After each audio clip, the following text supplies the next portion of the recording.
Him is Mrs. Mary Jo Masiello.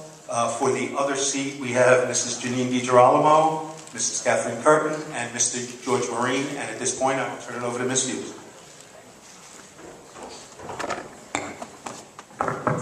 Good evening. I'll start by reading a few of our rules.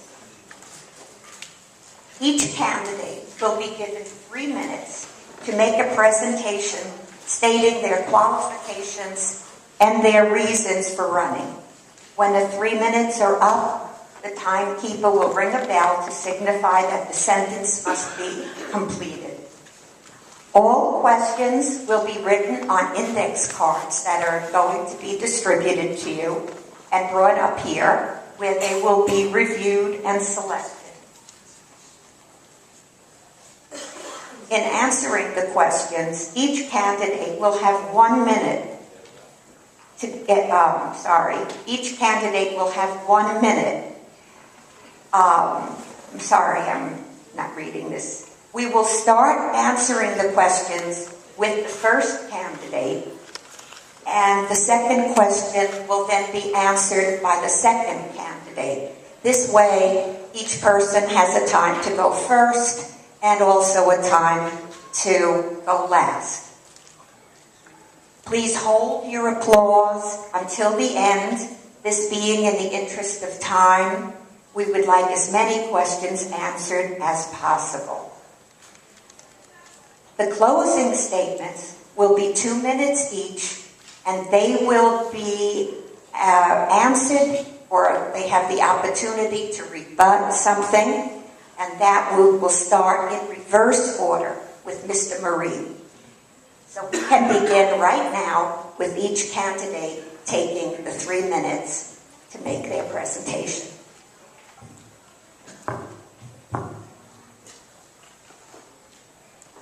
Mr. Fusco. Okay, thank you. Good evening, everybody. My name is Dan Fusco, and I'd first like to thank you all for coming out tonight and taking the time to attend this event. I'd also like to thank the Commack Educational Foundation for putting the event together. Obviously, I'm here because I am running for a seat on the Commack Board of Education. That seat that's held by Mrs. Masiello. She's held for some 15 years. First, I'd like to tell you a little about myself. I'm a 42-year resident of the Commack community, moving here at about the age 7, attending Commack's elementary schools and junior high, and I graduated from Commack High School in the class of 1983. I am married, with my wife also being a lifelong Commack resident. We have 2 children who are currently in the Commack High School in 10th and 11th grades. I have several family members who also reside in the district, adding another dozen kids to the district classrooms. We also have a couple who have recently graduated from the district and are now in college. We also have many extended family members within the district who add many more kids to the enrollment. So as you can see, I and my family have a vested interest in this community and a vested interest in bringing and maintaining excellence in our school system. One of my goals in this endeavor will be to bring Commack's education system back onto the national rankings. Getting to number 1 in the rankings should be our district's ultimate goal. I also currently sit on the board as Vice President of the Commack Community Association. It's a civic organization dedicated to the betterment of the Commack community. I am employed as a surety consultant / project manager for a firm headquartered in Hauppauge. As a surety construction project manager, I'm tasked with getting failing multi-million-dollar construction projects back on track and completed as expeditiously and cost-effectively as possible to minimize financial losses to our clients. A few notable projects I've been involved with are the Manhattan Bridge reconstruction. I've worked on the Washington Square Park reconstruction, Long Island schools, New York City schools, and I'm currently on a multi-million-dollar project shown each. In regards to my Board of Ed history, I attended my first Board of Ed meeting maybe 15 years ago, and funny enough, some of the same faces on that Board of Ed are still on today's board. I believe Ms. Masiello is included in that.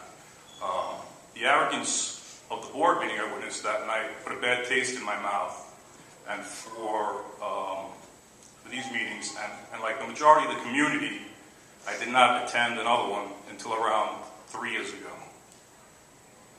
Fast forward to last year, and last year our community voted for change on the Commack Board of Ed, ousting the incumbent and electing two new. Stop or continue? 3 minutes. Okay. Sorry. Ms. Masiello? I thank the CDF and the voters for guiding this opportunity for the community to hear the views of each candidate. I seek re-election to the Commack Board, proudly serving for 16 years, 13 as president, and feeling honored to do so every single day. My family moved here 27 years ago, and from day one I've been involved in the children's education in our schools, our community groups, and our church. I worked with fellow PTA parents on numerous committees as president of Indian Hollow and vice president of district council. At that time, the Regents diploma rate hovered around 50% and class size reached maximums of 30 students over at Burr. I, along with many dedicated parents whom I know are sitting in this audience because they always are, systematically addressed our board to lower class sizes and improve student achievement. The board listened, and in a collaborative effort, we accomplished amazing results, setting the standard for a community who valued excellence in education then and remained steadfastly determined to have that today. My husband Michael, a cardiologist, coached CTK basketball for many years and remains one of Commack's diehard sports fans. As parents, we are eternally grateful that my son and 3 daughters have benefited greatly from our Commack education. Presently, 2 have successfully entered the workforce, 1 is in a graduate program, and my youngest daughter is serving as second lieutenant in the U.S. Army 82nd Airborne. In adherence to school board code and education research, our first priority must be to assure the opportunity for quality education for every student and make the well-being of students the fundamental principle in all decisions and actions.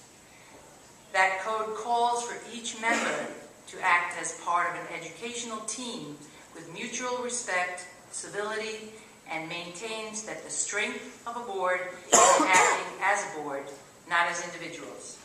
With an effective team approach to consensus building, we have in the past met challenges of increasing and now decreasing enrollment, a booming and now troublesome economy, and vast improvement from mediocrity to our present extraordinary program. These challenges were tackled by supporting the superintendent as educational leader and developing a purposeful, long-term budget plan. We will continue to advocate for appropriate curriculum and work with legislators to battle the damaging impact of over-testing under Common Core. Moving the district forward must involve maximum transparency to build goodwill among all constituent groups, focusing on what is in the best interest of students, ever mindful of relieving the tax burden. Thank you. Ms. DiGirolamo? Good evening. My name is Janine DiGirolamo. I'm a 50-year resident and graduate of Commack schools. I'm married to my husband, Ben. We have 2 sons that attend Commack schools, Nicholas, 15, who is in 10th grade at the high school, and Jake, 12, who is in 7th grade at the middle school. My decision to seek election to the Board of Education is born out of my desire to continue the work I have done over the past 11 years, advocating for the students, families, and taxpayers of our community. Some of the school-based and community organizations that I have held positions on include Tiger Club's leader, school-based management team, member at Rolling Hills Primary School, member at Mandrake Sawmill Intermediate School, and currently at the district level. Rolling Hills PTA Executive Committee member, Sawmill PTA Executive Board member, Commack Middle School PTA Executive Board member, and presently President of Commack PTA Council. I'm a member of the Commack Parent Network, the Superintendent's Community Outreach Group, and I have served on the Summer Reading Committee. I believe it's my affiliation with the many school-based groups and community organizations that it has been my pleasure to serve that has given me the experience and skills necessary to serve as Board of Ed trustee. I have been extremely active at all levels of these organizations and have developed a respectful working relationship with district administrators, faculty, staff, and fellow volunteers, as well as a reputation as someone who is hardworking, organized, and above all, honest, fair, and loyal to my word and the groups that I advocate for. It is important to note that school board members make up the largest body of elected officials in the United States. We entrust them to set the policies of our most trusted institutions, our public schools. Our Board of Education holds monthly meetings that are open to the public. The meetings range from tame, rubber stamping sessions to intense, provocative discussions with the community where controversial issues are debated and landmark decisions are made. These decisions reach far, affecting jobs, district finances, and most importantly, the education of our children. I believe the school board has a symbolic role as well. Its behavior in meetings, rapport amongst its members, and its relationship with teachers, administrators, and various state leaders sets the climate of our public education and our community. Therefore, collaboration is a vital component to our Board of Ed's success. I believe my positive attitude and respectful demeanor, coupled with my experience and willingness to work successfully with like-minded or dissimilar parties alike, makes me an undeniable asset. I look forward to answering your questions. Thank you. Ms. Curtin? Good evening, and thank you to the Commack Education Foundation and the League of Women Voters for being here tonight. I'm running for the Commack Board of Education because I feel that I can make a difference in our community, as I have for the past 21 years. My husband Glenn and I have lived in Commack for 21 years. We moved here to raise a family in a great school district. We have two daughters, Megan and Sarah. Megan graduated in 2013 with an Advanced Regents Diploma. She's in the nursing program in the honors program at Sacred Heart University. And she is also in many clubs and activities, including student government, just as she did at Commack High School. Sarah's in 10th grade and involved in sports as well as student government, the Interact Club, and she's a student leader for the Commack Coalition of Caring. I have been actively involved in my community through volunteering as Girl Scout leader, religious education teacher, Vacation Bible School teacher, craft coordinator at Christ the King Vacation Bible School. I was class parent in both Rolling Hills and Sawmill. And then the natural progression was that I've been part of the executive board and executive committee in all the schools that my children attended. I was the vice president of PTA at Rolling Hills, president for Sawmill PTA, vice president for the middle school PTA. I'm a Board of Education representative for the Commack High School, and I'm the first vice president for Commack PTA Council. I've served on multiple district committees as a parent representative, including DASA, Dignity for All Students Act, the interview committee for both the middle school principal and the middle school assistant principal. I've also been on the district planning committee for school-based management. I've been a member of the Commack Community Association and the Commack Parent Network. This past year, based on need, I co-created the High School Sticks Club. It's a field hockey booster club to enhance the program and the athletics of field hockey in Commack High School. I'm a community connector for the Commack Coalition of Caring. I have implemented, through this position, transition nights for the past 3 years at the middle school and the past 2 years at the high school, bringing our community together with a positive format to assist in the formative years of both parents and students. As a member of the Board of Education, I would ensure that our students receive the quality education my own children have been afforded while balancing legitimate concerns of our taxpayers. I possess the skill and community background that makes for a thoughtful and productive board trustee, and I have much to offer the children and community of Commack. I am very approachable. I have developed a reputation as responsible, community-driven, organized. I work well with others, and I listen to all sides before determining the best course of action. Joining the Board of Education is like getting on a moving train, and I'm the type of person who will be ready for the next stop. Thank you for your time. Mr. Marine? First, let me say thank you to the moderator. Thank you to the Commack Education Foundation for hosting. I feel a little awkward up here. Several reasons. One being I read this thing to try to calm yourself. It says picture everybody in their underwear. So it's a little awkward, but here we go.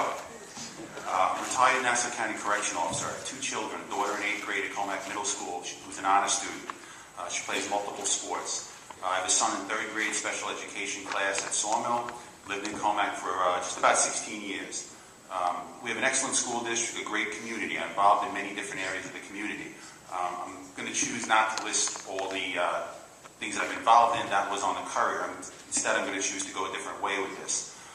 First, let me say I want to wish all the other candidates best of luck. Whoever wins will have my full support, assuming you put the children first, as I would. I'd also like to say I have great respect for all the current Board of Ed members, and if I comment on anything in the budget or otherwise, please know it isn't personal. In a couple of weeks, we have this great community event, Relay for Life. A few weeks ago, we had another great community event, the Special Olympics. In between, we have these elections. These elections always take a negative turn, it seems. Everybody hates everybody. We have negativity at these elections, and unfortunately, we have the same thing at these Board of Ed meetings. People are hating others for no other reason, and they may have a different opinion. This isn't the way we're supposed to set examples for our children. We have people on social media criticizing, insulting people they have never met. Now, imagine that person's children reading your insults about their mother and father. For this reason, I stay away from any social media regarding these elections. This needs to stop. I've got a friendly relationship with all the board members and the administration. I'm hoping to bring more civility to the Board of Education and make Board of Education meetings a more friendly and inviting place for everyone. This election isn't about the candidates or anyone in the audience. It's about the children. I'd like everyone to take a step back for a second and lose the hate and the negativity. I'm sure a lot of you are out there thinking ways that we can criticize what somebody else is saying, a candidate that we prejudge that we don't like. Rather than look for ways to criticize, let's be proud there are 5 people up here hoping to make a difference in our community and look at the positive things we have to say. Let's not dwell on the negative and the mistakes people make. Let's dwell on the positive and what defines you as a person. We may not have all the answers to all the questions, and honestly, I probably won't be able to answer every question tonight. But you can be sure I'll educate myself on anything I don't know about. If you read my response in the question to Commack Courier, you'll see I'm willing to tackle any difficult issue. If elected to serve on the Board of Ed, one question, if elected to serve on the Board of Ed, your 3 priority areas. I chose to speak about the teacher's upcoming expiration of contract. It's a difficult topic. I was told not to mention it tonight, but teachers deserve an excellent contract. I hope they get one, and one that is fair to the students, the teachers, and the residents. Thank you. Okay, thank you. As mentioned before, each candidate will have 1 minute to answer each question. When that minute is up, the timekeeper will ring a bell to indicate the candidate must finish the sentence. First question.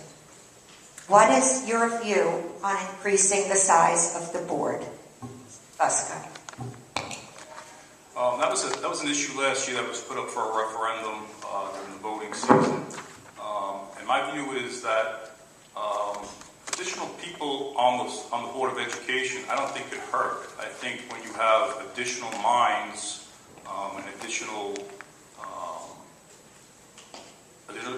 points of view on a Board of Education, it only serve to help make tough decisions or that's basically how I feel. I don't think it could hurt to have more people on the Board of Ed. I think 5 people in a district this size is probably not enough people. Other districts on Long Island, with the amount of students we have, with the budgets we have, they typically have seven members of the Board of Education, and I think that's my time. Thank you. Ms. Masiello. Thank you. That was an interesting set of ideas and considerations that we went through last year. I certainly would always think that voices should be heard, ideas should be considered, and yet at the same time, having gone to numerous board association gatherings, regardless of size of a particular district, I have found that as much as the board activity, 5 people can actually come to consensus. That is the goal. More than 5 can as well, but when all these other boards, 7, 9, it ends up being blocks, 2 factions. It's not like that on a 5-person board. It is more like that as you increase numbers. So if the ideal were true and the ideas would come, it would be good. Ms. DiGirolamo? I can tell you that PTA Council voted unanimously to not increase, to not support increasing the board to 7. I do agree that you can get little micro groups that can cause votes to not be as, I think, idyllic as when there's 5 people. I have to say that I agree with that. If such a proposition was brought up again, I would vote no again. Thank you. Ms. Curtin? Thank you. Last year, that did come out for a vote, whether to go from 5 to 7. Being on the number of committees that I've worked in this district, as well as in PTA, 5 is the magic number. 5 is what's been working. 5 is what works in almost every committee I've ever worked on. You can come to consensus, you can work together, you're a team, and that's what has been working. Thank you.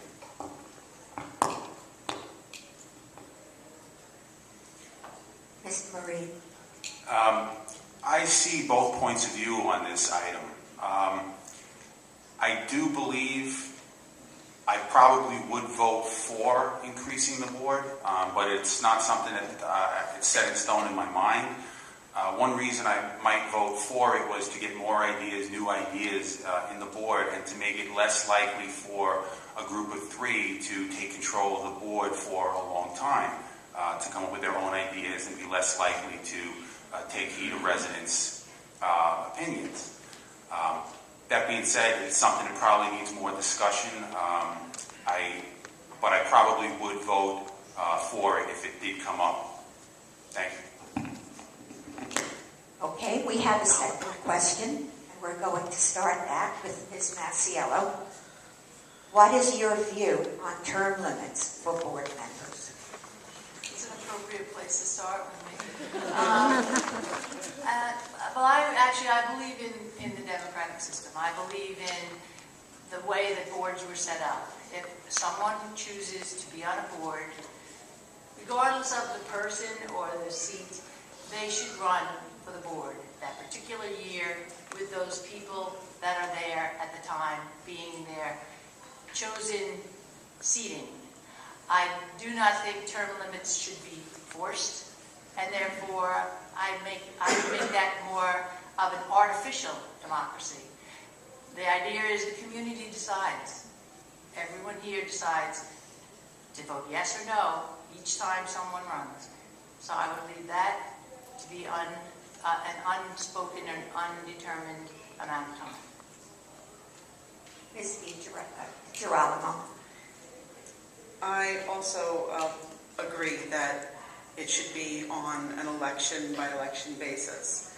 If you are interested in running for the board, if you are on the board and you've been doing the work, if the community agrees with what you're doing, it's the best possible way that they can come out and confirm that, is by voting you in over and over. I don't see any reason why there would have to be term limits unless, again, that was something that the community voted for. Thank you. Ms. Curtin? Thank you. Well, the term limit is really decided by our community. 3 years, we have a vote. If you decide to run again, the community decides if they felt you deserve another term.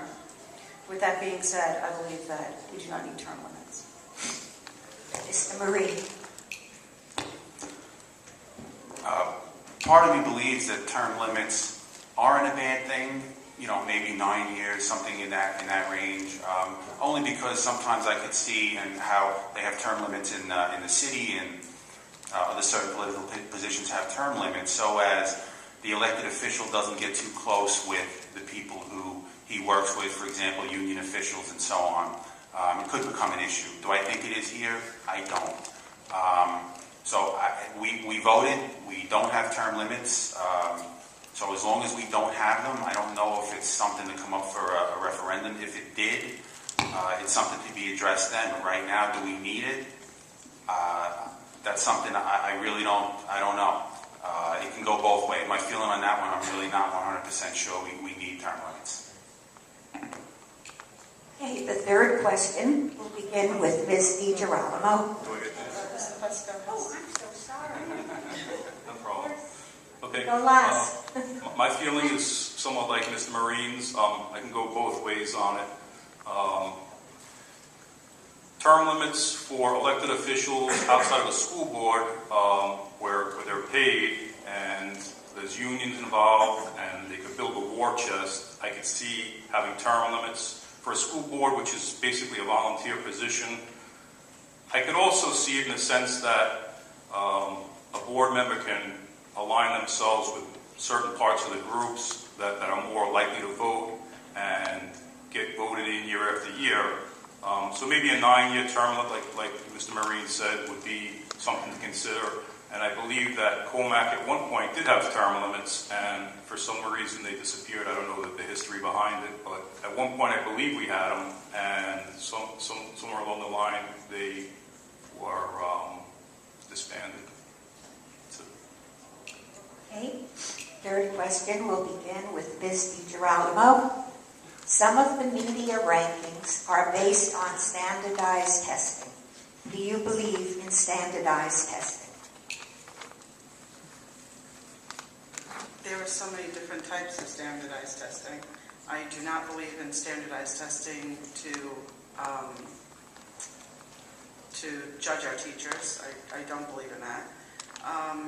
I think to some degree you do need to know what the children are learning, if they're learning it properly, if they're being taught it, if they are competitive with other children, other students in the state. And unfortunately, I think that is a tool that is used to indicate that. Thank you. Ms. Curtin? Thank you. Well, media rankings are, in my opinion, not necessarily objective. They're more subjective. Standardized testing, depending on what type of testing, again, like Ms. DiGirolamo had said, they are putting forth to the children, it really depends on what test that is. If it's based on the curriculum to move forward, to know what in the following years our children need to be able to be global thinkers, then that's something that we should have. The testing just to find out how a teacher is doing or just to find out where your district ranks within other districts is not necessarily the best for our children. It's really what will help the children to better their education. Those are the tests that we should be giving them. Mr. Marine? Standardized testing to evaluate teachers, principals, and administrators, I find that disturbing. I don't agree with it. Teachers and principals should be evaluated on the way they interact with the children, each children's ability, the way they handle children of different abilities, not a standardized test. A standardized test, you'll all know and realize that it depends on who you're giving that test to. And a school in a poor community is not going to do as well on a standardized test as perhaps Commack will. Same thing, disabled students and special needs students will not do as well. So a teacher who teaches many disabled or special needs children, or children who don't speak English as a first language, will do much poorer. So it's not an accurate way to grade teachers or principals, and I don't believe it's an accurate way to grade the children. Thank you. Mr. Fusco? I guess in some way I believe that there is some sort of a need for standardized testing. I mean, we have to be sure that our children are learning the curriculums that they need to learn to move forward in life. I mean, my child's taking, I guess, a standardized test just last week. She took the SATs, and that's going to be a basis on what colleges are going to accept her that she applies for. Do I think third graders and fifth graders at that early of an age need a standardized test? Probably not, but at the high school levels and maybe the middle school levels, we have to be sure that our kids are learning up to par with the other districts in the country. So I know it's a touchy situation, but at some level, we do need some sort of baseline to know that our kids are getting educated the way they need to be. Ms. Masiello? Oh, thank you. As I recall, when my children started school, we were all out in force with the origin of the standardized tests that were ELA, and each year they added another. And we very much fought, not so much for the idea of what a test should or should not, how a test should or should not become a useful diagnostic tool or a useful effort to find out individual children and what they might need in terms of help. But in fact, the real basic situation with standardized tests is that for the most part they aren't used in that proper way. There are a few, but for the most part they are misused by the media. They create competitiveness that is inappropriate for the love of learning, and in fact they, with Common Core, were a total bust. The next question will begin with Ms. Curtin. What 3 problems do you believe will be the most serious to confront the district going forward?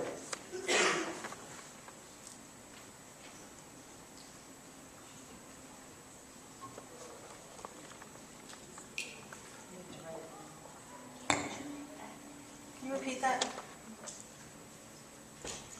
What 3 problems do you believe will be the most serious to confront the district going forward?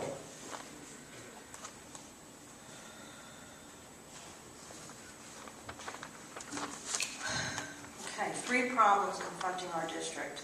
Well, one of the problems that's been up front and foremost is Common Core, the Common Core standards, and I know that that's a hot topic everywhere. And the implementation of that, it's not necessarily the curriculum, but the implementation and the rollout of Common Core and how it has affected our school district. And the cost effective that we have with that. $1 million came up at a board meeting that it looks like it's about $1 million. 25 to 30% of that is just on textbook. We also have to teach the teachers how to teach this curriculum. It's more of a thought process. It's not saying that the curriculum is bad, but that's one major problem. And again, this tax cap is until 2017. Once that tax cap is beyond 2017, we're not sure what will come towards us. We've been using our reserves to bring down the tax base. We have a low tax budget out there this year, 1.96%. Okay, thank you. Mr. Marine? Okay, 3 in 1 minute. Here we go. First of all, I agree with Ms. Curtin. The Common Core, absolutely. The implementation and the cost of the Common Core is definitely at the top of the list. In addition, the unfunded mandates, unfunded state mandates is a huge topic. We can't have the state coming in here taking control of our school district. Right now, we need to take local control of our district and reduce these state mandates. The third thing we need to do is make sure our children are safe. Our security right now is excellent in the district. I'd like to make sure we keep it that way. I'd like to have all security procedures updated and evaluated to make sure everybody's safe. One thing I'd like to see an identification system where someone in the school can identify a person at the door before they buzz them in. Thank you. Starting with Mr. Curtin. What? I'm sorry, Mr. Marine. Excuse me. Did I do that again? I am so sorry. All right, ready for my answer? First problem, I believe, might be the Common Core. Some of the stuff I read said that it's going to affect us more than some other districts because our curriculum is taught at a much higher advanced level than the Common Core. So it might stifle us here. That's one problem we have. Rising taxes and increasing budgets. I think the rising taxes and increasing budgets are keeping younger adults moving into the district with children. So that's affecting our enrollments. So that's also a problem. Our declining enrollments. As our enrollments decline, our cost per student's going to go up. It's going to affect how many teachers we have in the district and the programs we can offer. So, thank you. Ms. Masiello? When I consider a question like this, it's back to my point before. I try to start with the needful place for children. At this point in time, the Common Core seems to be a place where children are being ill affected. I went to a conference in Ward Melville and heard one mom and another teacher and many teachers speak of how a child who up until a certain point now, maybe in the intermediate level, already felt confident, was doing well, and then the way that this test was put out, the way that it was determined how the curriculum would be, the poor child now has been hit by a brick because I'm not what I thought I was. They test the kids and they feel very strongly about it. The second one is depth and alignment of what we do with our children. All of our graduate big numbers, 99, 98, great. And the last one's budget, but not least. Ms. DiGirolamo? The three problems I feel that the district will face going forward are, number one, the continuation of the state to dictate mandates without community input. The job of the districts then to find a way to fund some of those unfunded mandates while still maintaining the programs. And last but not least, Common Core. But I do disagree with Mr. Fusco and believe that Commack is better equipped than some to deal with it because of our excellent teachers and administrators. Thank you. Okay, Mr. Marine. What is your opinion on the restoration of assistant coaches to middle school and high school sports? I think the restoration was excellent. I think it needed to be done. I personally don't think it should have been cut in the first place, but it was. That's in the past. One thing, however, I would have liked to see, though, I believe we made the announcement to restore these coaches back in March. Right around the time we announced that we have quite a bit of unspent funds or contingency funds. I would have liked to see the board restore those coaches immediately for the spring season because they did announce that the reason why we're restoring assistant coaches is for the safety of the students. So being it's for the safety of the students, I would have liked to see those assistant coaches restored immediately once it was determined that it's a safety issue. Thank you. Mr. Fusco? Well, obviously, I think it was an excellent thing to do was to restore the assistant coaches, especially if it was a safety issue. Again, like Mr. Marine said, if it was a safety issue, I don't believe these coaches should have been cut in the first place. And I especially don't think these coaches should have been cut along with all the other cuts we had in this district over the last couple of years when we were realizing unexpended budget surpluses every year. Last year, in case being $10 million, and the year before we had a $6 million surplus, on an unexpended budget surplus while we were cutting these coaches. So back then it wasn't a problem, it was okay to cut them, even though we had additional money in the budget that we didn't spend, but now it's a safety issue, and of course I'm happy to see these coaches returned. Ms. Masiello? I as well am truly happy to have been able to restore the coaches. Among the decisions in a budget over the last 2 years, that was one that we grappled with. It is not so much to say that the safety put all kids at risk. It was just a greater responsibility, a greater effort, and they are needed. But with regard to when we could put them back, as well as other things that we could restore, all of this was part of the plan that could bring us to where we are today. And I'm very glad to see that they've been restored. Ms. DiGirolamo? I'm also happy that the coaches' positions were restored. I believe that when they were originally cut, it was the intention of the district that when they could or if they could restore them, they would do so immediately. And they held true to their word. I appreciate that as a taxpayer. Thank you. Ms. Curtin? Thank you. Yes, when I was at that Board of Ed meeting, when that was announced, that the assistant coaches were being restored. You know, many school districts, when they come to the budget season, once there's a cut made, restorations don't happen.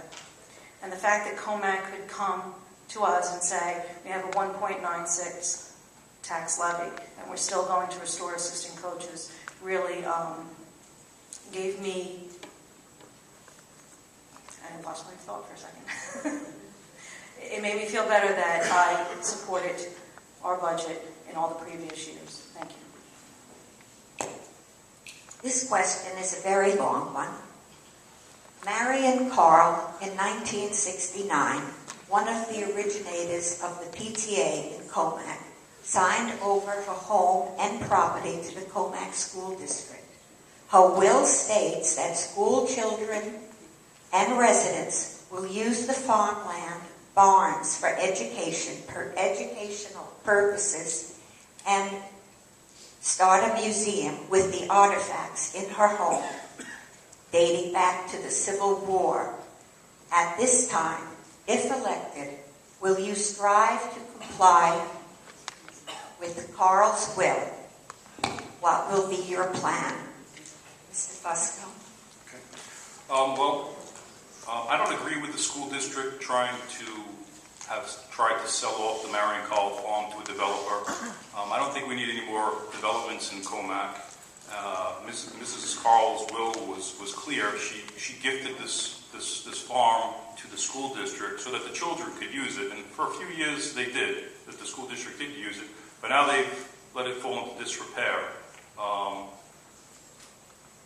In the news, you might have heard that I was one of the persons who tried to help the school district fight the heirs from taking the farm from the school district because I'm fairly passionate about the farm, and I think that we need to get it out of the school district's hands, get it into a public entity's hands that can afford to operate and maintain it, and return it to the community so that we could use it as a park, as a museum, in some fashion to fulfill the wishes of Mrs. Carl and let the community enjoy the farm. Thank you. Ms. Masiello? Well, my wish would have been to fulfill wishes of Marion Carl. It's probably an exaggeration, but I have spent more time over the last 15 years, 16 years, in meetings about Marion Carl Farm than probably any other more focused target.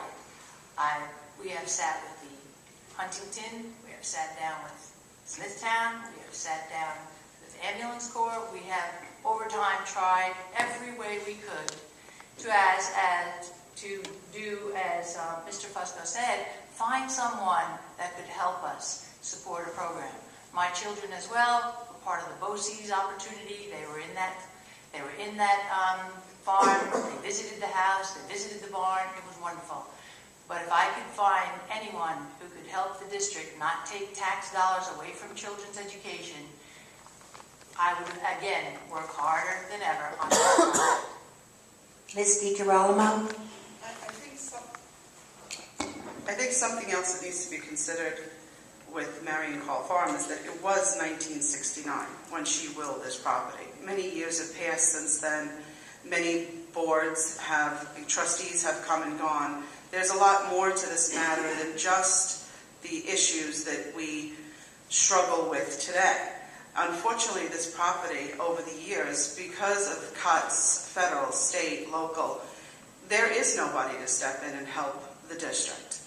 It has unfortunately become a white elephant, and it is a difficult situation, but if I have to choose between maintaining the Carl Farm property and cutting programs for children, I would pick the education every time, unfortunately.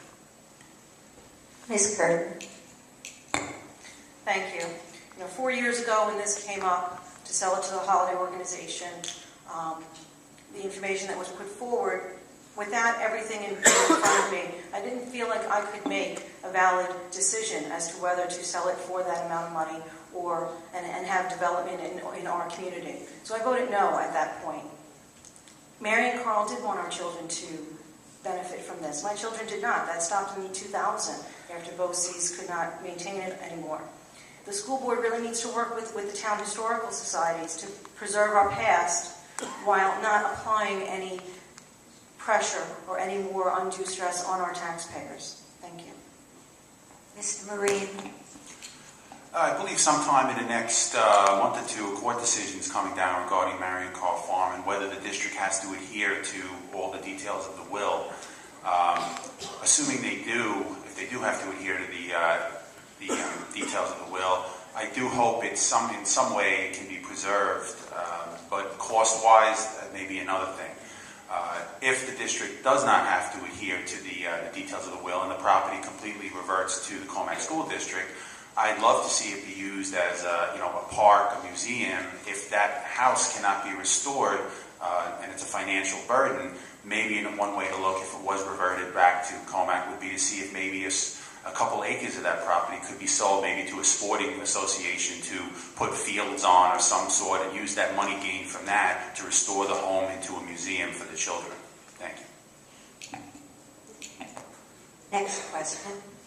The governor's recent budget provides tax incentives for efforts geared towards consolidation.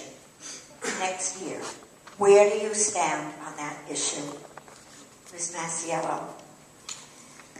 Consolidation is a very big undertaking, and in a theoretical, consolidation looks to be a place for money-saving opportunities. I'm not so sure that Commack, as it stands now, would be able to arrange for and satisfy our community consolidating and moving together with any other communities. We had at times had a dialogue with Elwood. At that time, there has to become an agreement between both sides. There has to be an understanding that when two consolidate, one is not taking care of the other. And it's a very complicated process. I don't see it as an absolute non-productive, but I have not yet seen it be a productive effort. Ms. DiGirolamo? I honestly have not read up on consolidation incentives, but I know, as Ms. Masiello said in the past, Elwood had looked to merge with another district. From what I understand, it's basically one district totally losing their identity.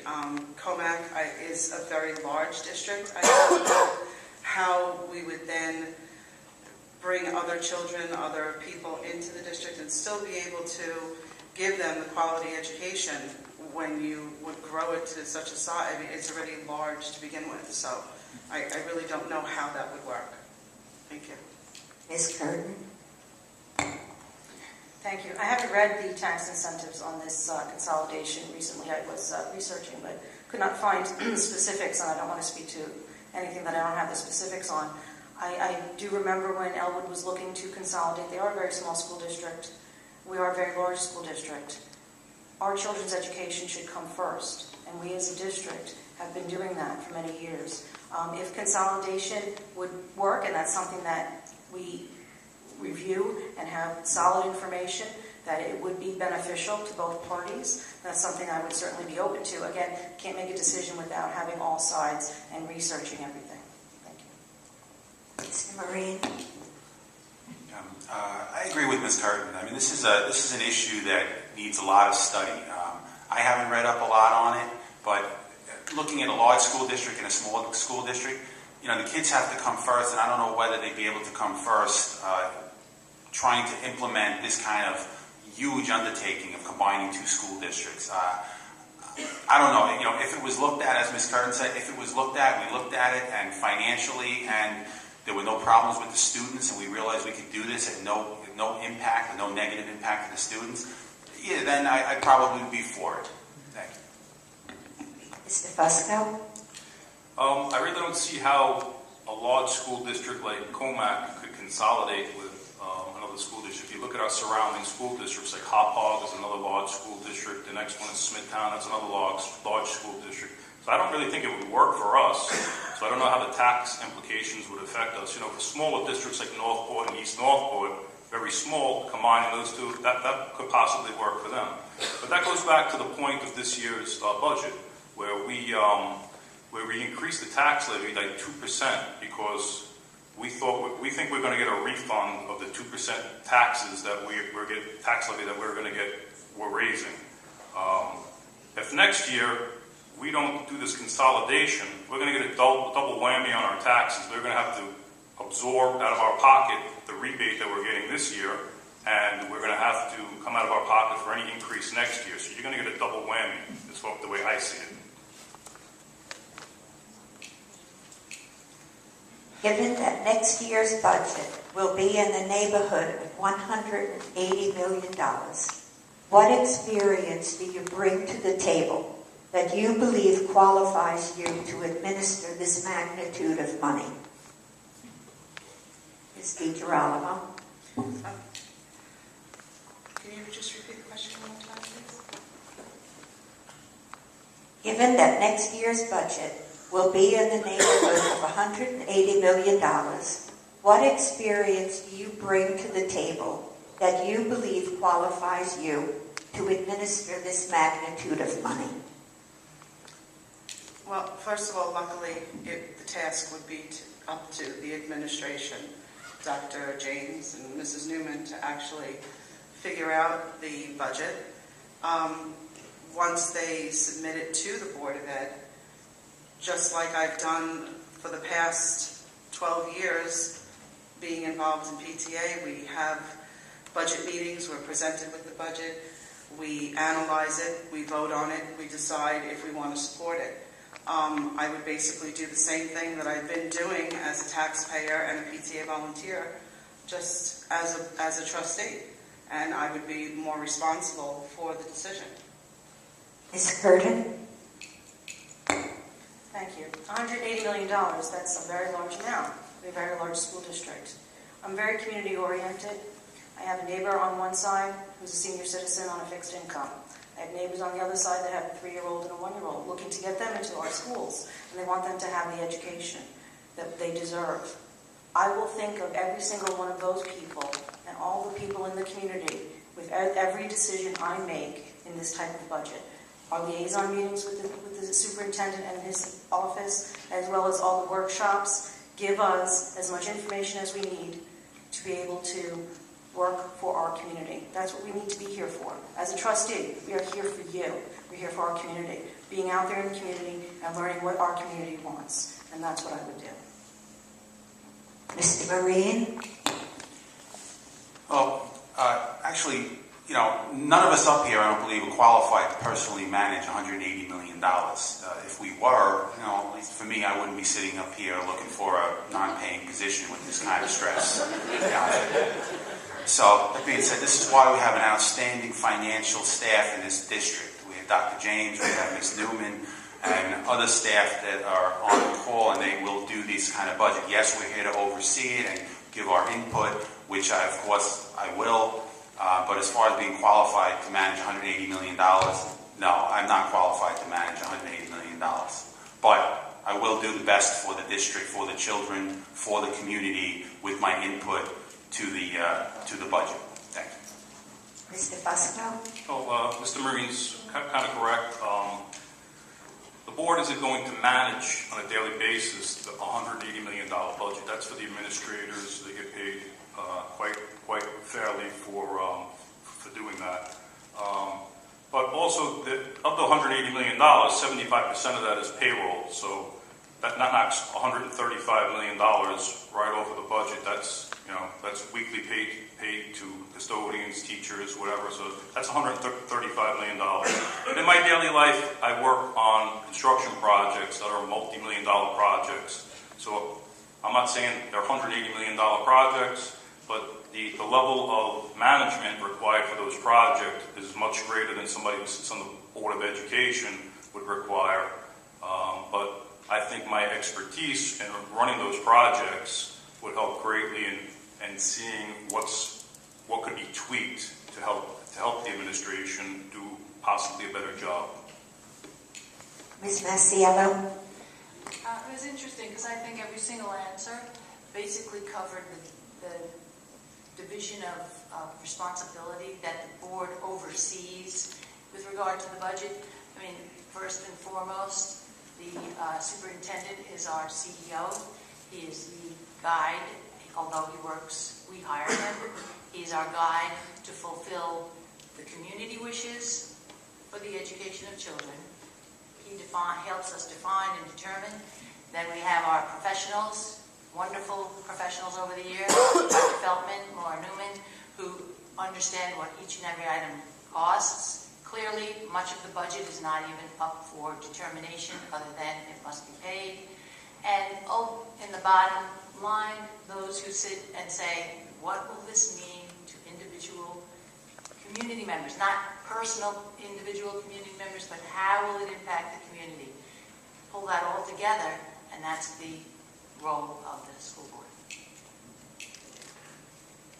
Next question. How do you feel about student test scores being part of a teacher's evaluation? Ms. Curtin.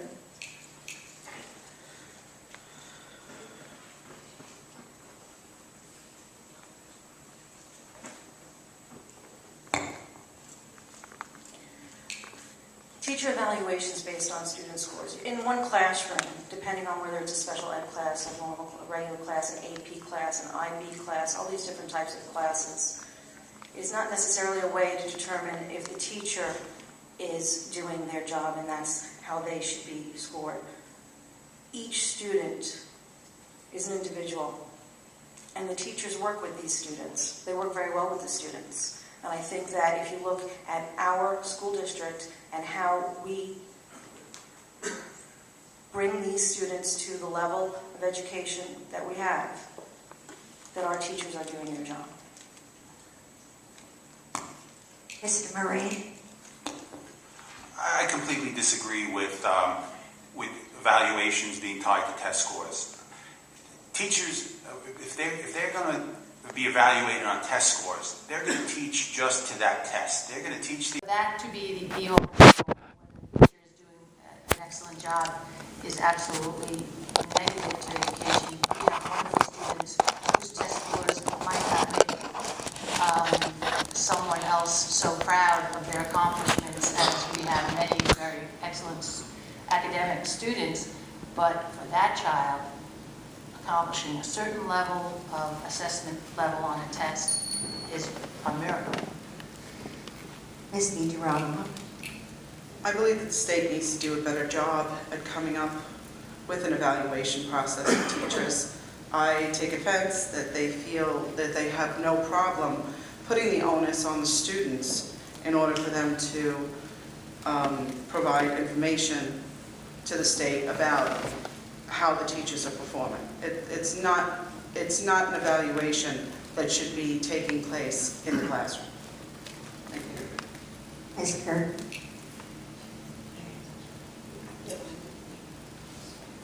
This is a long question.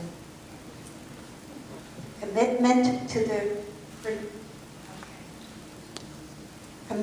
the promise of education for all children requires a Board of Education to work outside of and across community boundaries.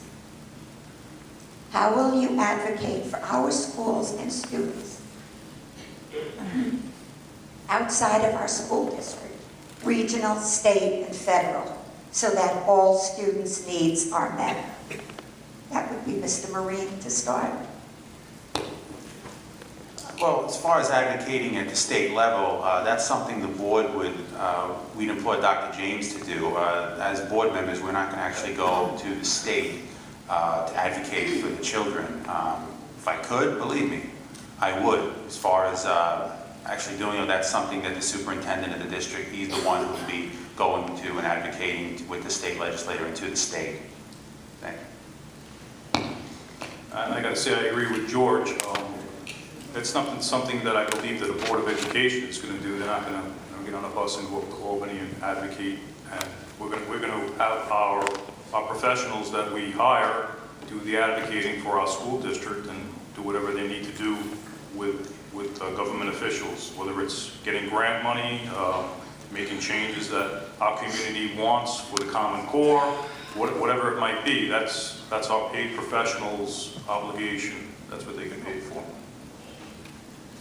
Ms. Masiello? It's understandable that this type of question I might have a different slant on. I understand why those that are sitting at the table for the first time might not know, but we have over time gotten on buses. One of my favorite photos of all time is being on the bus with board members, PTA, teachers going upstate to fight for causes that affect children in the classroom. We also, as board members, can eventually develop very good relationships with our legislators. John Flanagan, everything that happens in his mind and in his changing of ideas or what he brings to us, he speaks with myself, he speaks with the superintendent. We are here to advocate. We have, along with PTA, that effort of sending out messages and in many cases clogging up legislators' computers to the point of frustration. We are here to do that. It's not an easy job, and in many cases, it takes a lot of time, but it's important. Advocating on all levels, federal, state, and local, is something that I currently do as PTA Council President. We receive New York State PTA advocacy alerts. We receive alerts from Suffolk Region about local advocacy. We attend conferences, we attend rallies, we advocate constantly. That's what PTA does. We advocate for students. It's something that I would look forward to doing on a larger level. I would have absolutely no problem going upstate to Albany, attending legislative breakfasts or luncheons, meeting with local politicians. I would welcome the challenge and I would welcome the conversation. Thank you. Thank you. As Ms. DiGirolamo did say, PTA, we are an advocacy group. And as a PTA member, we do advocate for our children. That's what we're here for. It's that homeschool connection, but it's also no child left behind. We are one voice for all the children. At the regional, the state, the federal level. As a board member, I would be willing to do whatever is necessary to get our school district as much money as we can to lower the unfunded state mandates that are out there and to give the money back to our taxpayers. Thank you. The recent turnout at Board of Education meetings has been very low. As a board member, how would you engage the community to make certain that its needs are heard and acted upon? Well, I've been attending board meetings for about 3 years now. I haven't missed one, I don't think, except for when I was out of town for business, because I'm the official videographer. What I'd like to see is hundreds of people attend meetings. I'd like to see a forum like this in this auditorium with all these seats packed at every board meeting and get the input from the community. Right now, the turnout is very low, which is one of the reasons why I started videotaping the Board of Ed meetings so that it could be put on YouTube and people can watch board meetings from the comfort of their home in their pajamas or whatever. I know people are busy, people are working 2 jobs, people are on the train from the city.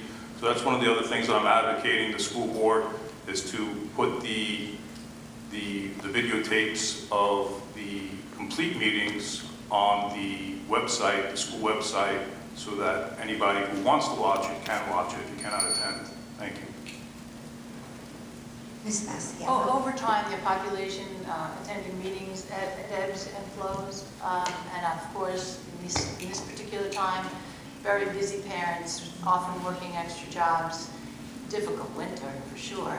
It has been slower, but I do believe that the system in most districts accommodate in a couple of ways how to reach out to parents. Certainly PTA is our #1 partner. In each PTA has representatives there. Often if there's a need, we can go to PTAs over time. When we were going through the bond issue. We brought our meetings to every building instead of just staying at hubs. We had groups that sit and discuss issues in reaching out to the community. I sit with a group like that over time. It isn't always that particular meeting that suits a person's schedule. But I also believe there's a piece of it that as people are actually feeling safe with what's being done and they're happy. I agree with Mrs. Masiello. Living here for 50 years, I attended meetings when I was younger with my mom. My dad worked, so wherever my mom went, I got dragged along. Board of Ed meetings was one of her things. I can tell you, over the past 50 years, there have definitely been ebbs and flows in the attendance at meetings.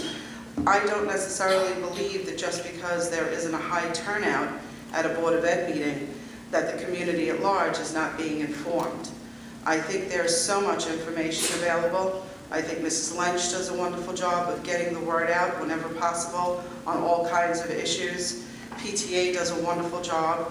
We can always go back to the old-fashioned class moms dialing and making phone calls. The information is out there. Sometimes I think it's just a matter of people wanting it, looking for it, but my door will always be open. They can call me, email me, whatever. I'll get you the information if you're interested in getting it. So how would I engage the community to make sure that their needs are met? Well, I always say that I am Commack. One of the characteristics of a Board of Ed member is to be community-oriented. I'm involved in this community in more ways than my husband really likes me to be, but I am, because it's for our children. I'm out there. I'll be at Relay for Life again under the tarp. Hopefully it won't rain. I'm on the fields. I am a people person. I'm approachable. I will make sure that our community's needs are met as long as I am out there in our community. Thank you.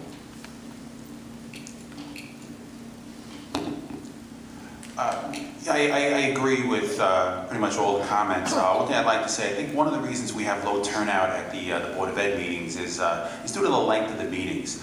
Many of the meetings we do awards for students. What I'd like to see the students get their own night for their awards. I'd like to see them have their own night. Instead of doing it during a Board of Ed meeting, give those students who are getting that special award, give them their own night, and then do the Board of Ed meeting on a separate night. This would allow the students to have their own night. It would also allow seniors and residents who don't have the ability to stay out at a meeting until 11 p.m. It would allow them to get that meeting, come to the meeting, without a 3-hour commitment to the families with children or maybe seniors who aren't able to stay out and don't wish to stay out till 11 o'clock at night. So, we need people to come out, but I think if the length of the meeting was shortened up a little bit, I think we'd get more turnout. Thank you. Which is more important to you? Keeping taxes as low as possible, or keeping class size low and maintaining programs? Ms. Masiello? In all honesty, my first and foremost and most passionate belief is in education. And I became a board member to put out every effort on my part to give the children of Commack the most quality education they possibly can have. That being said, especially over the last couple of years, that price has become heavy. And I certainly understand. I am at the polls every year for the last 20 years, listening to people and how burdensome it is. So I will not let go of my goal of giving the most quality education, but I forever keep in mind how much and how difficult it is for many of our parents. Ms. DiGirolamo? I believe that as long as we continue to employ the same fiscally responsible multi-year planned budget practices that we've been using over the past years, if we're able to get every penny, squeeze every bit of life out of every penny that we have in our budget, I think it's something that we can manage, but there definitely needs to be advocacy at the state level, because they need to understand that there's just too many burdens. A lot of these mandates, some are funded, some are unfunded. After a while, it becomes like a magic trick to try to do everything that they ask us to do without the funding. It just makes it really hard. It's something that is a constant struggle, and it's something that I would be more than happy to keep fighting for. Ms. Kerr. Okay. So more important, keeping the taxes low or the classroom sizes smaller. Well, I would love to have both of that. That's a perfect world. You know, a smaller classroom size, children learn better in a smaller classroom setting. But we have to balance that. Have the legitimate concerns out there of our taxpayers. We have taxpayers who want to stay in Commack and want to be able to afford to live here in Commack. So we have to think of those people, as well as make sure that our education stays to the stellar way that it has so far. Education is first, but we do need to be mindful of our taxpayers. Mr. Marie. For me, it's absolutely children and education come first. They have to come first. Without the children and education, we don't have anything. But as the others have said up on this panel here, we have to balance it. It has to be balanced. We have one pile of money. We have to spread that money around fairly. We have to be mindful to excessive contracts given to whether it's administrators, employees, whatever. Those contracts have to be fair. They cannot be one-sided. But the children ultimately have to come first while balancing our contracts and our expenditures in the district. Thank you. Mr. Fusco. Well, I think it's important to do both. I mean, I think it's important to keep class sizes small and make sure the kids have every opportunity they need to further themselves. But I think, like everybody else is saying, it's got to be balanced. It can't be at any price. We need to keep an eye on taxes. I mean, we have a board member who told me that his kid was looking for a house, but wasn't considering Commack because the taxes were too high. So, and then turned around and raised the tax levy this year. So everything has to be balanced. We don't have a problem as I see it right now. We have money that we vote to spend in our budget every year, and we don't exhaust that money. We had a surplus last year of $10 million that we didn't spend. That's $10 million that could have been spent on your kids, maybe making the class sizes even smaller than they were. And that's something I'll look forward to investigating when and if you put me on the board. Is there any area that you would define as wasteful spending? Ms. DiGirolamo. Is there any area that you define as wasteful spending? Wasteful spending. I really don't believe, coming in at 1.96, that there really is much room for waste. We're below the cap. I believe they did a wonderful job in funding everything they had to without having to really put a large burden on the taxpayers. I know from being in the schools, there doesn't seem to be waste to me. I mean, there's a lot of things that have been cut over the years. We've seen a lot of changes and saving money on paper and all different kinds of initiatives to save money. So I really don't believe that there's a lot of waste in that budget. Thank you. Yes, our budget's 1.96. Our class sizes in K through 5 are between 20 and 25 students in each classroom. We have restorations of the assistant coaches.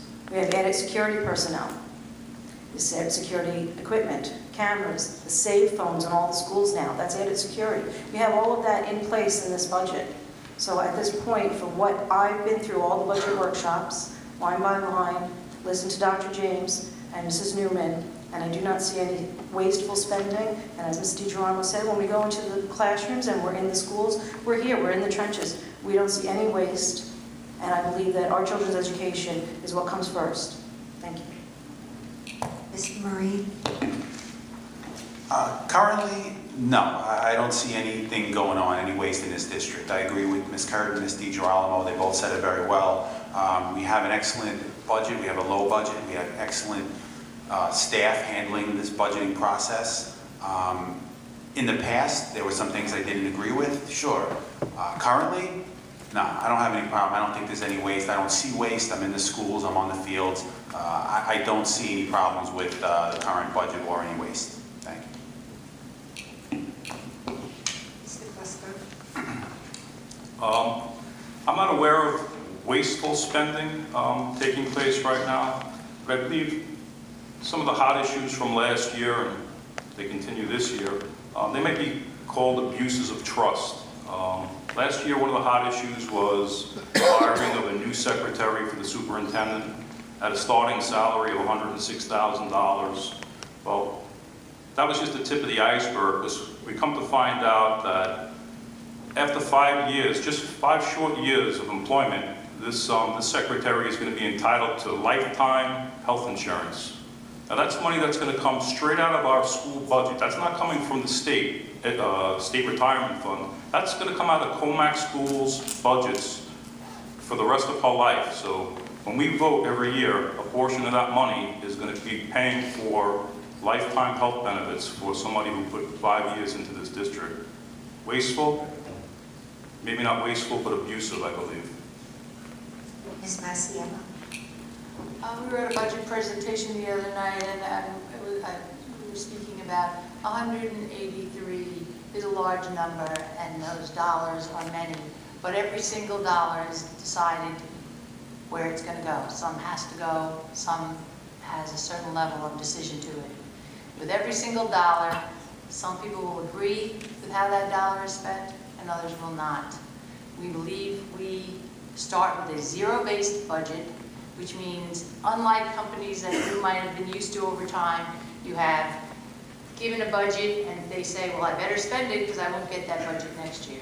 We started with zero, everyone has to show what they need, and then the day after we vote that budget in, the message is, you told us what you need, try to do it cheaper.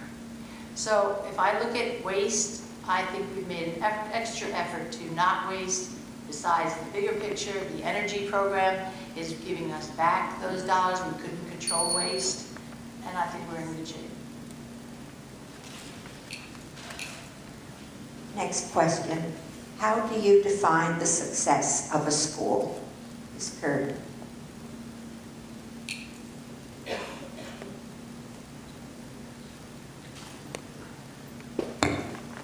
How do I define the success of a school? Well, I have 2 children that are in the schools. I have a daughter who graduated with an advanced Regents diploma. She got accepted to every college that she applied to. She got more money in each one that she got the acceptance letter. So she's going to a nursing program and an honors program at Sacred Heart University. And the cost of that, based on her academic scholarships that she got, told me with programs to generate revenue. This year, we have not heard much about them. Why not? Let's go. I'm not on the Board of Education, so I don't know why we haven't heard anything about revenue generating items. I guess that's my short answer. Ms. Masiello. As I am on board, I would have to say the earlier years of Dr. James's arrival in Commack, much effort was made, and he was very skilled at seeking revenues that might not have been acted upon in a timely way to be able to get back certain aid on various reviews of revenue streams. I mean, we were able to apply and get operating aid back in, as well as building aid. We were able to get administrative reconstructing aid. We have, in every effort, tried to take the spending and pull it back and look for where the revenues are. Our special ed program has increased revenues. So, as the superintendent said, eventually these little corners of retrieving revenue are going to run out, but we keep looking. Ms. DiGirolamo. My answer would be the same. I'm not a current Board of Ed trustee, so unfortunately I'm not familiar with any such programs, but I do have faith in the administration that when and if the programs come available, any sort of grants or funds, that you have to make sure that you do specific things in order to get the money. I'm sure that they will do it, and I'd be happy to make sure they come to fruition. Thank you. Ms. Kerr. I guess it'll be the same answer around the table here besides one of us. I'm not on the board to know about any of these types of programs, but if I were to become a board member, I would certainly do my due diligence to find out, are there programs out there? Are there things that we can look at for revenue for our school district? Mr. Marine. Well, I can't speak directly to why we haven't heard much about these programs because I'm not on the board, but I am familiar with the revenue-generating summer program for special needs children, which the district runs. It's an excellent program. I believe it was started 2 or 3 years ago by Dr. James. It was an excellent decision for my son. He used to go to James E. Allen School for the summer in Dix Hills, and the program, we really got nothing out of that program.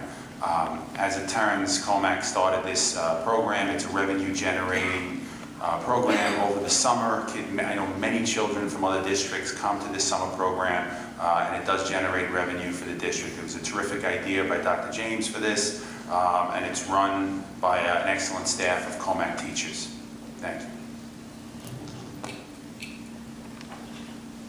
Do you support the budget for the 2014-2015 school year? Ms. Masiello. Absolutely. Absolutely. Absolutely. No question. 100% support the budget. I don't know if I could ever see voting against the budget because it affects the children. Thank you. Well, I support the budget, but as I said before, I didn't think there was a need this year to increase the tax levy when we have money that we didn't spend from last year's budget. The low side estimate for this year is that we're going to realize at least a $7 million unexpended budget surplus. That means there's $7 million in this year's budget that we're not going to expend. So to raise the taxes next year, we didn't spend what they asked for last year. It just, to me, I still can't grasp the concept. So I support the budget because the kids are ultimately the ones that are going to be affected by not supporting a budget. So yes, I support the budget, but do I think we could have done a better job with the budget? Yes, and hopefully you will find it in yourselves to vote for me, and maybe we can work on that next year. What role do you believe the PTA should have in the district? Ms. Dijon.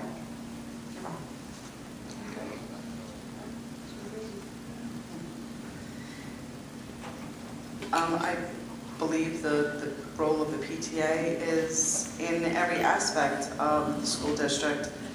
We have units in every building. We also have a district-wide PTA, SEPTA, which is Special Education PTA. We have another district-wide PTA, which is Council. We work constantly within the buildings with the principals, the teachers, to not only advocate for the children, as far as state and local advocacy, but also in fundraising and bringing in arts and education programs which help to boost the curriculum and support the curriculum. I think PTA it's the voice of the community, it's the voice of the parents and the teachers, and it has an absolute vital part in every aspect of our education. Ms. Kerr. PTA, we are an advocacy group, and as PTA, you build a strong working relationship between parents, teachers, and administrators. It's the home-school connection. PTA is in every school, as Janine had said, Mrs. Dijon had said, as well as we have PTA Council. We are advocating for our children. We have enrichment programs through Arts and Ed. That's mostly what the fundraising is for, what PTA fundraising goes through. And that's in line with the curriculum, and that's in every school in Commack. We have Nutrition Week, we have Disabilities Awareness, we have blood drives, we have multiple community events. Bringing the community together, as well as being in the schools, is what PTA is about. To be the role of the PTA would be, much like Ms. Curtin said, advocate for the children, fundraising. They do a lot of terrific fundraisers. They do a lot of terrific events for the children. We've got all sorts of field trips. We've got art shows. We've got all sorts of great things that PTA does, besides advocating for the children. I can't say enough about how much they do. The people in it put in so much time and effort with it.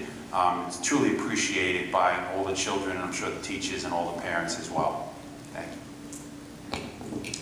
I believe the role of the PTA is to communicate with the teachers and the administration of the district, and to ultimately support the children through that communication. So they want to find out what's going on within the schools and advocate for our children. I think they should be at the board meetings, and when there's cuts in programs that are going to affect our kids, they should be advocates to stop those cuts, and just generally communicate with the teachers and the administration of the district, and offer our kids the best education that they can possibly get through the school system. Ms. Masiello.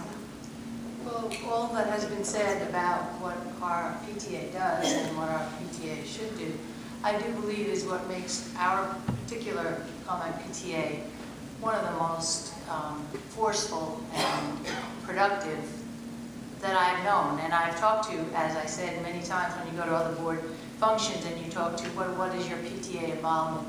PTA is a part of all our decision making. When we formulate what we want to have as goals, when we look at budget, when we see on the upside, when we see the turnout at a Founders Day that recognizes all the wonderful teachers and volunteers in the district. The PTA actually is that cementing piece that lets us be that community that's not just schools run by administrators. It is a community where parents give all their time, energy, and money to make the other parts of the program more full and more valuable. Next question. What is your view on Common Core? Ms. Curtin.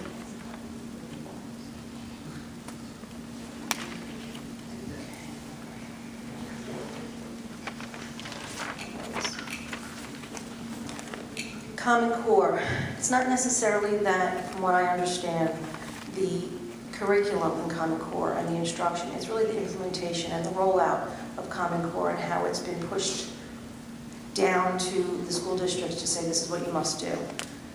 We want our children to be critical thinkers. We want our children to be global thinkers. We want them to have the best education possible. We want them to go out into the world after graduating from our school district, being able to be productive members of their communities. Common Core, its essence is not necessarily wrong because we need to be global thinkers. And the critical thinking that's involved in Common Core is not so bad. It's really that we need to work with the other school districts and how this needs to be implemented better than how it has so far. On its face, Common Core looks terrific. Sure, hey, we want to get our kids back to a higher level of learning in, math and English, reading. But the way it's gone about, the curriculum, I find the curriculum to be ridiculous. Some of the things, if you have children in the district, you know some of the things they come home with. So I find some of these things, and the high stakes testing, we don't need this. The state's telling us, it's forcing it down our throat, telling us what we have to do, forcing us to pay for it, and we're already a high-performing district. We don't need to dumb down our district. We don't need to get level with another low-performing district. We're already higher-performing. So basically, the state's telling us we shouldn't be as good. We should lower our children. We don't need this thing. You know, on its face, great idea, get better at reading math. We're already better at reading and math. We don't need this high-stakes testing, and we don't need the New York State government to tell us what to do or what we have to spend money on. Our children are already getting a great education. I gotta say, I agree with Mr. Marine again. I think we touched on this before. I believe that our curriculum in this district is far and ahead of the Common Core. So we're actually not going to teach to our full potential. We're going to have to step back to teach to the Common Core. It doesn't make sense to me. So if that's an issue that's affecting our school district, then I'm totally against the Common Core. Other aspects of it that might be favorable, perhaps. I don't know 100% about it, but if it affects our district and not letting our students further themselves by dumbing them down per se, then I'm not in favor of it. Ms. Masiello. The mission or the purpose for Common Core is noble. I mean, there are many districts throughout the country that really need direction, that need a kind of guidance in a very soft wire way to get productivity and allow their children to succeed. As has been said, we certainly already have a curriculum that fully steps beyond all those expectations. The real problem with the Common Core is they never approached educators to put it together. They never used the input of people in the classrooms, in the buildings as leaders to look at what education's about. It was kind of like, let's see if I get this right, shoot first, aim later. And they put these tests out with no guidance. The assessments themselves do not coordinate, and they just do damage to kids if it's not done correctly. And that's what I honestly believe the Common Core is just another cookie cutter approach by the state to try to look like they're doing something for education. I understand that they feel that there are some children that are not college ready, but put the effort in to make the program work. Do some investigation, see which districts would actually benefit from such a program, rather than trying to basically force it down the throats of communities that are already performing above and beyond. As Mrs. Masiello said, the whole purpose is to have children be college ready. You can see by the numbers of children who graduate Commack and attend college, we've got that covered. And the implementation was an absolute horror. To not even talk to educators or confer with educators before passing a statewide education policy is ridiculous. Okay, we now have time for the closing statements. Each candidate will be allowed 2 minutes to make the closing statement or to rebut anything that has previously been said. We're going to start from the right to the left, with Mr. Marine going first, Ms. Curtin next, and so on and so forth. Mr. Marine. First, thanks to everybody for coming out for this. I know it's a weeknight, it's late. Thanks to everybody for coming out. And I realize I'm not your usual candidate for school board. I'm sitting up here, retired correctional officer, definitely not your normal school board member. But look, for me, it's purely about the children. It's about the kids. You know, we have one pile of money that we use. We have to spread this around.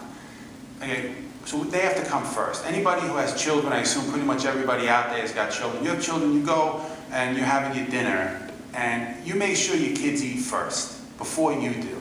You go buy clothes, you make sure your kids are clothes first. I want to make sure in every which way, this community, these kids come first. Our children are more important. You know, we've given out over the years, and I got a ton of respect for every board member, you know, up here and on our current board, but we've made some mistakes over the years. We've seen some excessive contracts over the years, and granted, I'm not talking about the last year or two, but I'm talking previously, but I want to continue what's going on the last year or two.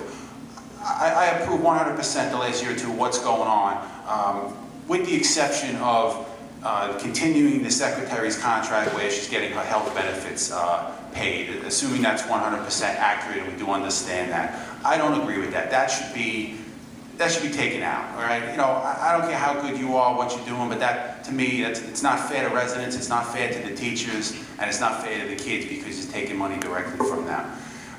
Kids first, you know, this district is about the children, 100% for the children. Let's make sure before we excessively pay any administrators or any support staff that the children come first. Let's make sure those teachers are taken care of. I don't want to see money given to support staff or administrators or any unnecessary before we pay the teachers what they deserve. And they deserve a good contract, but one that everybody can afford without taking from the children. Thank you. I'm up here tonight running for the Board of Education because I'm committed to our school district. Characteristics of a Board of Ed member: team player, community-oriented, effective communicator, a leader, an information processor, a decision maker, and a consensus builder. I believe that I possess those skills, and that's why I'm up here tonight as a candidate for the Board of Education. We have a very high-performing school district, and we want to continue that. I plan to do that. Thank you. First, I'd like to thank the Commack Educational Foundation for hosting this evening, the Huntington League of Women Voters for moderating, and all the community members who are in attendance this evening. It is your attendance this evening that is one of the most important elements of our community. As Long Islanders, and specifically Comackians, we choose to live here for the quality of life, and most important, the quality of education we can give our children. It is in this spirit that members of the community have, over the years, involved themselves in groups such as PTA in order to develop a working relationship and open dialogue with administrators, educators, and politicians to work towards and ensure that quality of life in education. When you come out again on Tuesday, May 20th, to cast your vote for the budget, as well as the board trustees, it's my hope that you'll take careful consideration and ask yourself, who has the background of knowledge and experience working with all parties necessary to make the best decisions for our community and our students? Who has the will to represent the interests of the community at large, the familiarity with devotion with the schools in the district and with current educational issues? The ability, once a board member, to be able to learn and grow with confidence as they become more aware of the nature of their responsibilities as members of one of the most elected bodies in our society, most important elected bodies in our society. The integrity to stand up for what's right. I believe the answer to all these questions is me. In closing, please know that I'm dedicated to continuing and safeguarding the Commack standard of education necessary, not only to ensure the value of our community, but tantamount in the task of preparing today's students to succeed in tomorrow's world. Please vote for me on May 20th. Thank you. Thank you. I sit here, and I've been up here a few times, and it is ordinarily a very nerve-wracking kind of feeling. I think the attempts at being congenial have worked well tonight. I do appreciate that. I've been honored to be on this board for 16 years.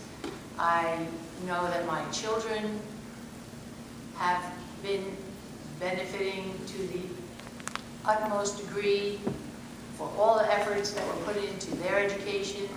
I feel like I moved here, there was a swell because the population was growing then. And I know the people that came here, they just joined arms and they all worked together. We have a wonderful set of PTA and community members, both husbands of PTA as well as we have absolutely terrific teachers.